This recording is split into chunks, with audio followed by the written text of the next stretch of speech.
All right, welcome to the Hank Haney Podcast here on nofilter.net. You can also see the Hank Haney Podcast on the YouTube channel, Hank Haney /podcast or -podcast. You can find it there, and you can hear the Hank Haney Podcast on iHeartRadio or wherever you get your podcasts.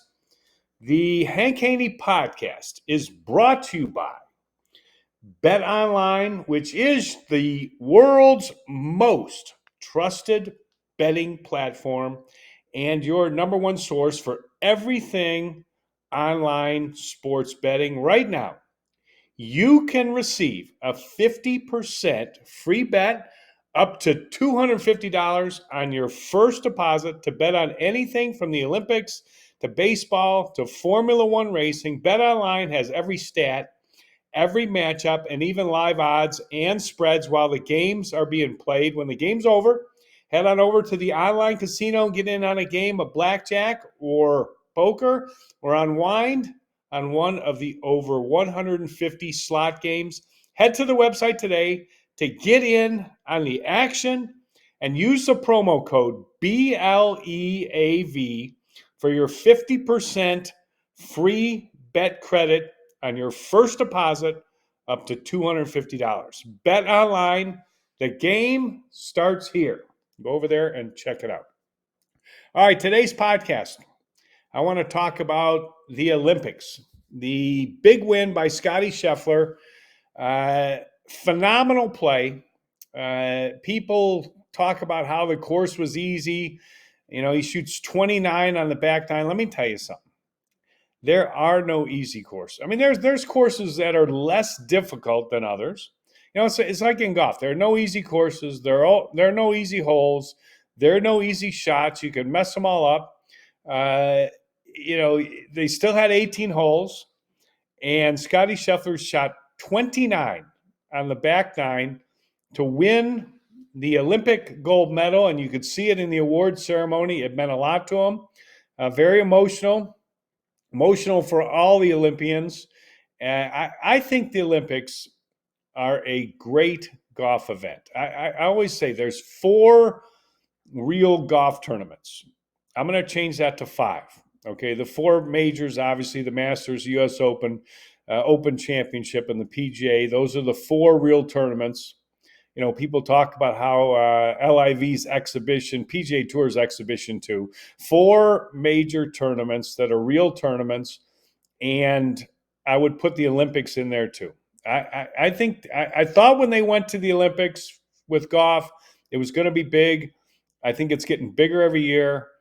The players are what's making it big. Rory McIlroy made the comment that there's really 2 real pure events in golf, and that's the Ryder Cup, which he thinks is the greatest event ever in golf. I would differ on my opinion on that. I don't rate the Ryder Cup as high as some of the Europeans do, but I rate it high, no doubt about it. You know, it's in my top 6, but I put the Olympics up there. Olympics are never going to have the greatest field because they're going to include players from different countries, and they only had 60 players, so it may be. It may be the 5th major. I mean, I don't think there's going to be a 5th major, but it certainly holds more weight than a Players' Championship, in my opinion. There's something about having an Olympic gold medal, but I don't think it's going to be considered a major. Although I think it's right up there, and I think Scottie Scheffler winning propels him to a landslide Player of the Year in golf, a Player of the Year on the PGA Tour, Player of the Year, PGA of America, the whole thing. And before the win at the Olympics, honestly, I would have given the Player of the Year to Xander Schauffele, even though Xander Schauffele only won 2 times so far this year, and we still have the 3 playoff events to go. But Scottie Scheffler won 6 times. I would have given it to Xander Schauffele for Player of the Year because of the fact that Xander Schauffele won 2 majors, PGA and the Open Championship, and a major trumps multiple PGA Tour victories. It just does. I mean, I don't know how many PGA Tour victories, if you ask players, they would give up to have won a major. but it is a number, and it is a big number. It's not a one or two number. It's a multiple number for sure. But with Scottie Scheffler winning the gold medal, he's got the Masters. He's got 6 wins this year, uh, plus the gold medal. They don't even count that officially on PGA Tour. I count it. I count it big time. But he won the Arnold Palmer Invitational, the Players, the Masters. I mean, he's just won big tournaments. I mean, too. RBC Heritage, which was a elevated event or whatever they call it. Memorial, another one. Travelers, another one. I mean, he's winning all these elevated events. And his year is just been unbelievable. He has cemented himself as the best player in the world. I made a comment on Twitter. I said the biggest star in the game is Bryson DeChambeau, and I think there's more the factors that you put in when you call somebody a star as opposed to who's the best player. There's no doubt Scottie Scheffler's the best player.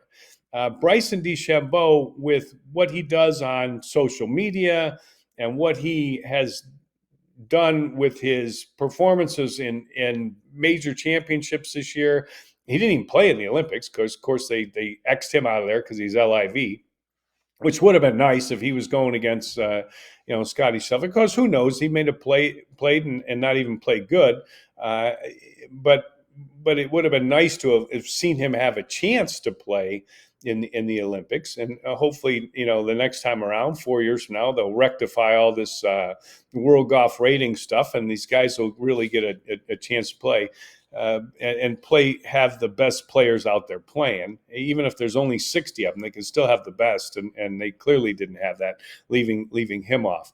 But Scottie Scheffler has had just an absolute phenomenal year. Now, according to my friend Lord Matt, it's all because Lord Matt played with him at the Bay Hill Invitational, Arnold Palmer Invitational in the Pro-Am, and that set off Scottie Scheffler's whole year. Of course, Lord Matt has recently authored a 39 on 9 holes also, which makes it one of my all-time miracles in coaching, the fact that he shot 30. Anyway, that's another subject. But Lord Matt has taken unofficial credit for Scottie Scheffler's great year because he played with them in the Arnold Palmer Invitational Pro-Am, and of course he set him straight and got him on that great run. Scheffler's been unbelievable. If you look at his statistics, of course, I'm a big statistics guy. The statistics tell the story. And Scottie Scheffler, it pretty much just boils down to how he putts. He's the most dominant ball striker on the tour and in the world since Tiger Woods. Number 1 tee to green, number 1 approach shot, number 4 off of the tee, which is great. He's long. He all around the game, around the green. I mean, he's 8th in strokes gained, and first from 50 to 125 yards, 4th from 125 to 150 yards, and first from 150 to 175 yards in proximity to the hole. Phenomenal statistics.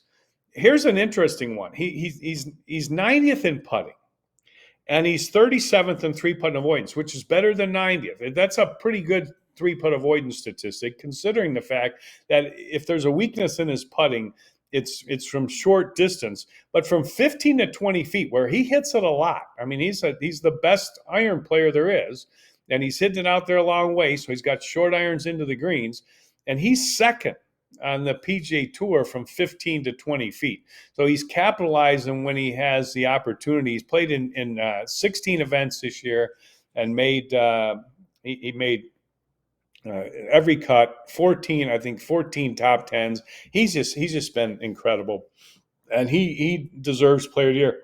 Now, it doesn't matter what happens in the playoffs. Football season will be starting. People are looking forward to that. The PGA Tour playoffs are going to be a second thought. The ratings on golf have been terrible all year. They're going to be worse on the playoffs. Nobody's going to care. Player of the Year is already sewn up. Scottie Scheffler's by far the number 1 player in the world. No Tiger Woods. There's going to be nothing to play for. He'll probably win a couple of those events too. As the fields get shorter, it's just like taking candy from a baby for Scottie Scheffler, the way he's playing. But he's in now. Schauffele had a chance. Like he was on the lead. Tied for the lead going into Sunday. He had a chance, and he didn't get it done. He had a bad Sunday round, and that he wins that gold medal. Sean, now he'd have had to shoot some. He finished ninth. He'd need to be 7 shots better. But 66 was doable, very doable on that golf course. But his chance for Play of the Year kind of went by the wayside there. I brought this up in an earlier podcast about how it's not easy to finish golf tournaments. And for players who have won more than 3 majors or more, okay, more than 2 majors. So if they've won 3 majors or more, they've won 1 out of every 3 times they're in serious contention. Tiger was better than that, but for the average, 1 out of every 3 times they're in serious contention. So Jon Rahm had a 4-shot lead at the Olympics, and this one hurt him.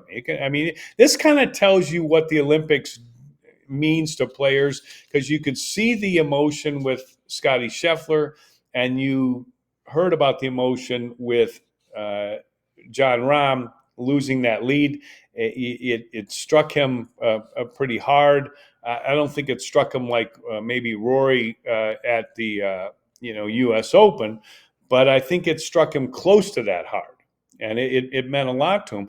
But Rahm had that lead, and by no means is that a guarantee you're gonna finish it off. It just you put yourself in those positions, and you get there, and if you're a great player, player who've won multiple majors, if you are a great player, you can expect them to close the deal 1 out of every 3 times. And when guys don't close the deal, everybody thinks, well, what happened to him, this and that, and he choked, or he did this, or he did that. And I don't look at it like that. I look at it like there's a lot of great players.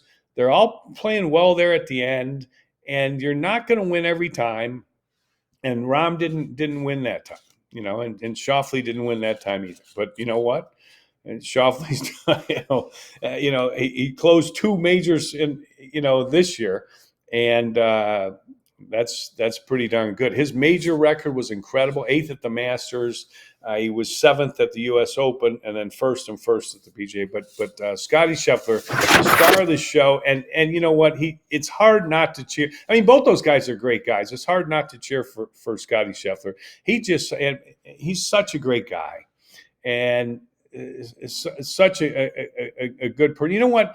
He might have won. He might have won that PGA championship too if they didn't, arrest him for driving his car in the entrance and throw him in jail. He might have won that thing too. His year's been incredible. There's no two ways about it. The PGA Tour's watered down. There's no, you can't deny that. Nobody can.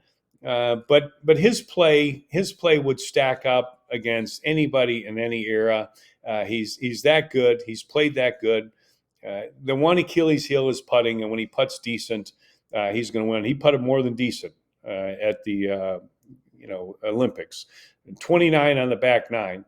Birdie 6 out of the last 9 holes, and he's holding putt after putt after putt, and he wins it. And he deserves it, and it was great to see. I like to see the best players win that have earned it, win the biggest prize, and he got that one, and that's a big prize. The Olympics in golf in the Olympics is going to grow every year, and it is going to be a coveted win. Anytime somebody can win that gold medal, I think any medal. Fleetwood won the silver, Hideki Matsuyama won the bronze, but it's really you kind of got the feeling that those were nice consolation prizes, but that's a tournament you're going for the gold, and Scheffler just coming out of nowhere. I mean, that'll go down in his golf career without a doubt as one of the greatest rounds he'll ever play. And I don't care what course he was playing on. I mean, that will go down as a great. You shoot 29 on the back nine to win the Olympic gold medal. Whew, that's incredible, unbelievable. So good for him, and good. And like I always say, good for golf. That's the most important thing. That's my criteria. Is it good for golf? And that was very, very good for golf. Hope everybody enjoyed the podcast. You can catch me on nofilter.net. You can find the Hank Haney Podcast online. If you want to watch the Hank Haney Podcast, go to my YouTube channel, Hank Haney Podcast, and you can hear the Hank Haney Podcast on iHeartRadio or wherever you get your podcast. We will talk to you soon on the Hank Haney Podcast. Thanks for listening and watching today.